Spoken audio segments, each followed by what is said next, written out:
ఎందుకంటే నుంచోడం కూర్చోండి. పిల్లనిస్తున్నాం కదా అని మర్యాద ఇవ్వకుండా ఉండమంటారా? అమ్మో మూర్తి గారితో మాట్లాడడం కష్టం. బుజ్జి నువ్వు వెళ్ళి తమలపాకు తీసురా. ఎరా ఏమన్నా అడుగుతావా? పోనీ మీ అమ్మాయిని ఏదైనా అడగమనండి. దానికి ఏం తెలుసు, చిన్నపిల్ల. మా ఇంటికి పంపించండి, అన్ని నేర్పించేద్దాం. వివాహ నిశ్చితార్థ ముహూర్తోస్తు సర్వత్రా దిగ్విజయమస్తు. పర్లేదు పర్లేదు కూర్చో. నువ్వేంటి ఇక్కడ? పెళ్లి చూపులు అక్కడ. అయితే నువ్వు ఇంకా ఎదగాలి పార్దు. అంటే ఈ డైరెక్షన్ లో కాదు, ఇక్కడ ఈ ఏరియాలో. ఆ? ఈ. పెద్ద ప్రిన్సెస్. ఇప్పుడు నువ్వు ఒక అంబాసిడర్ కార్ కొనడానికి వెళ్ళావు. పక్కనే ఒక బెంచ్ ఉంది, నువ్వేం కొంటావు? నువ్వు పోర్టబుల్ టీవీ కొనడానికి వెళ్ళావు. ఆ పక్కన ఒక పెద్ద ప్లాజ్మా. ప్లాస్మా టీవీ ఉంది, నువ్వేం కొంటావు? అక్క అంబాసిడర్, నేను బెంజు, అది పోర్టబుల్. నేను ప్లాస్మా, అది లైఫ్ బాయ్. నేను లక్స్.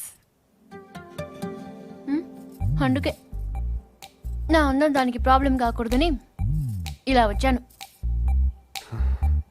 దేవుడు దయ వల్ల దానికి పెళ్ళైపోతే అక్కడ గంటకు తగ్గ బంటలో ఏ హృతిక్ రోషనో అభిషేక్ బచ్చనో దొరకపోలే. చూసావా, నువ్వు కూడా చూపు తిప్పుకోలేకపోతున్నావు. అయ్యో దేవుడా, ఎందుకయ్యా ఇంత అందం ఇచ్చావు నాకు?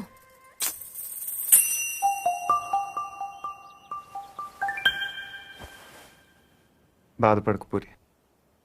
మీ అమ్మ వాళ్ళందరూ అనవసరంగా భయపడుతున్నారు కానీ నువ్వు అంత అందంగా ఏం లేవు. కళ్ళేమంత పెద్దవి కావు, ముక్కు కూడా ఎవరో కొట్టినట్టు కొంచెం లోపలికుంటుంది.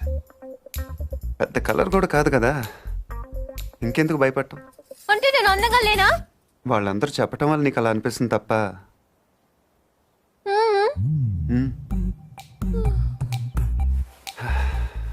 బెంజ్ అందరు బాగుందంటారు పూరి, కానీ అంబాసిడరే కొంటారు.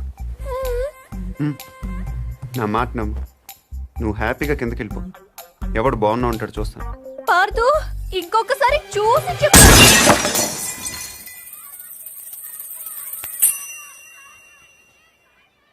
ఎవరో బాల్తో కొట్టారు.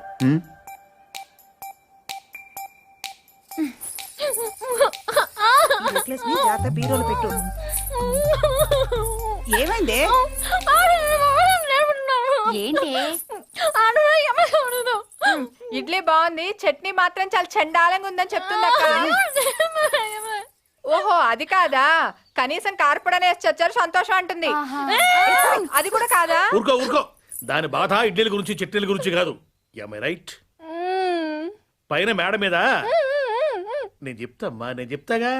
పైన మేడ మీద టీవీ చూస్తుంటే కరెంటు పోయిందట. ఇంత ఖర్చు పెట్టి ఫంక్షన్లు చేస్తారు, ఓ జనరేటర్ గురించి తగలేయకూడదు అంటుంది. ఏమ్మా? అదే నేను తిన్నానమ్మా. అయ్యో ఏంటైందిరా? ఓహో చెవిపోట. ఏంటమ్మా? గొంతులు కూడా ఉందా కదా? ఏమైంది నాన్న? నేను చెప్తాను. ఆ పార్దుగాడు దీన్ని అందంగా లేదన్నాడు. పూరి అందంగా లేదన్నాడా? Go and talk to him. Don't worry అన్నయ్య, I will handle the matter. Take the plate మా.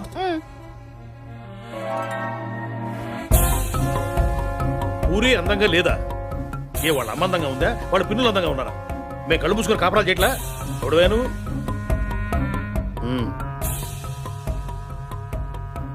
ఏమంటున్నాడు? మన డిమాండ్స్ ఏమిటో చెప్పమంటున్నా. పూరికి సారీ చెప్పమను.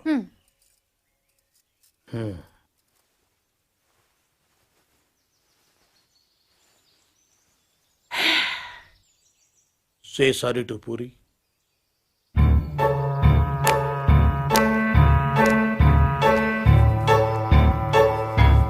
ఏమిటయ్యా నీ ప్రాబ్లం? ఇంతమంది నన్ను అందంగా ఉంటున్నారు, నువ్వు ఒక్కడే కాదంటున్నావు. లోపల నీలో ఉందా దానిలో ఉందా? మనలో ఉంది. నువ్వు నోరుమోయ్. సారీ చెప్పవయ్యా మగడా. బావగారు ఈ విషయంలో మాకు అన్యాయం జరిగితే మేము ఊరుకునేది లేదు. ఏం మాట్లాడుతున్నావు కదా? ఏం మాట్లాడుతున్నారు మీరు? వాళ్ళ ఇష్టం వచ్చినట్టు మాట్లాడుతుంటే మీరు చూస్తూ ఊరుకుంటారా? ఆగండి, ఆగండి, ఆగండి. ఎందుకు అరుస్తున్నారు?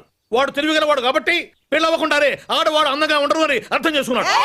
అంటే నా ఉద్దేశం ఏంటంటే ఈ సమస్య పూరి ఒక్కదాంది కాదు, మీ ఆడవాళ్ళందరిది. దీనికి పరిష్కారం పిల్లవాడైన పార్థు వల్లనో మేధావినైన నా వల్లనో కాదు. అందుకే దీన్ని భగవంతుడికి వదిలేస్తున్నాను. ఏంటి? నేను ఇప్పుడు 3 అంకెలు లెక్క పెడతాను. 3 అనేసరికి వర్షం పడిందో మీ ఆడవాళ్ళంతా అందంగా ఉన్నట్లు లెక్క. పడలేదు.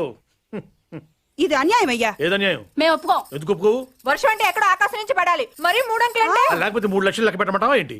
మేము అసలే లెక్కల్లో పూర్బాబు, అంతకన్నా కౌంట్ చేయడం మా వల్ల కాదు. 1 2